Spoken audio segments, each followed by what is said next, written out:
Саламатсыңарбы балдар, бүгін біз адамдың адеп ахлак баалуулуктары тууралуу сүйлөшөбүз. Качандыр бир кезде адамдардын адамгерчилик, гумандуулук, боорукердик сыяктуу сапаттары тууралуу уктуңар беле. Келгиле адамгерчилик түшүнүгүнө аныктама беребиз. Адамгерчилик бул бир адамдын башка адамга карата анын ким экендигине карабастан жакшы мамилеси, ошондой эле урмат, сый көрсөтүү, жардам жана колдоо көрсөтүүсү. Эгерде башкалар капалантып, басынтып, укуктарын кемсинтип жаткан адамга болушсаң, бул дагы адамгерчиликтин көрүнүшү.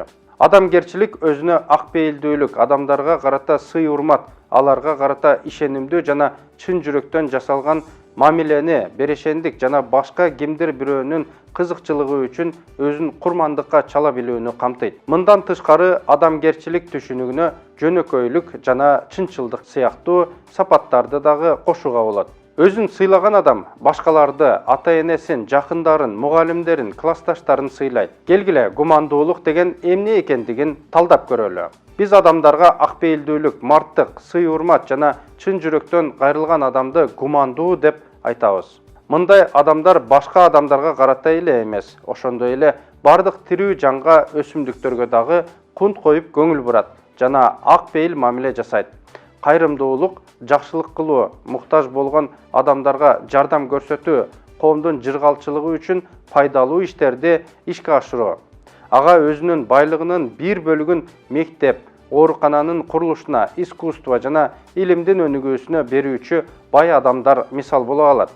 Аларды ошондой эле меценаттар деп дагы аташат. Бай адамдар менен катар коомчулукта бай болбосо дагы муктаж болгон адамдарга жардам берүүгө аракеттенген адамдар бар. Кайрымдуулук кылган адамдардын санынын көбөйүүсү коом жакшы болуп бара жаткандыгынын белгиси болуп саналат. Кайрымдуулуктун маңызы белгилүү болууда. Өзүн адамдардын астында көрсөтүүдө эмес, муктаж болгон адамды басынтпастан жашыруун жардам берүүдөн турат. Адамгерчилик, гумандуулук, боорукердик сыяктуу адеп ахлак баалуулуктары адамдардын ортосундагы мамилелерди чыңдоого, аларды бириктирүүгө түрткү берет.